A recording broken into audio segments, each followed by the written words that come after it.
कि पहाड़ों से एक आवाज़ आई थी। ये कहानी दादी ने सुनाई थी। एक परी रहती थी बादलों में, एक लड़का गिना जाता था पागलों में। कहता था बादलों से कोई आने वाला है, ज़मीन पर उतर कर मेरी सांसों में समाने वाला है। उसे बिना देखे इजहार करता हूँ, कहता था मैं उसे खुद से भी ज़्यादा प्यार करता हूँ। इतना सब सुनकर परी ने ज़मीन पर आने की ठानी। माँ ने रोका, बाबा ने समझाया, पर किसी की एक न मानी। रात का वक्त चारों तरफ अंधेरा था, रोशनी के नाम पर बस चांद का बसेरा था।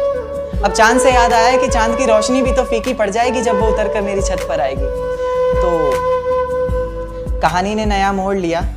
परी ने प्यार की खातिर ख्वाबों से रिश्ता तोड़ लिया। कहीं मैं सपना तो नहीं देख रहा, ये मेरे सामने कौन खड़ा है? कुछ बोलता क्यों नहीं, इस तरह चुप्पी साधे क्यों मौन खड़ा?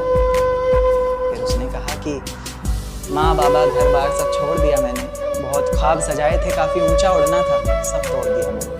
आज से मेरे किस्मत के ताले की चाबी तुम हो, बेचैन सी मेरी धड़कन की बेताबी तुम हो। मेरा सुख दुख हंसना रोना सब तुम पर निर्भर करता। उसके बाद दुनिया बदली, वक्त बदला, बदला ये संसार सारा। प्यार की कस्में वादे झूठे निकले, झूठा निकला प्यार सारा।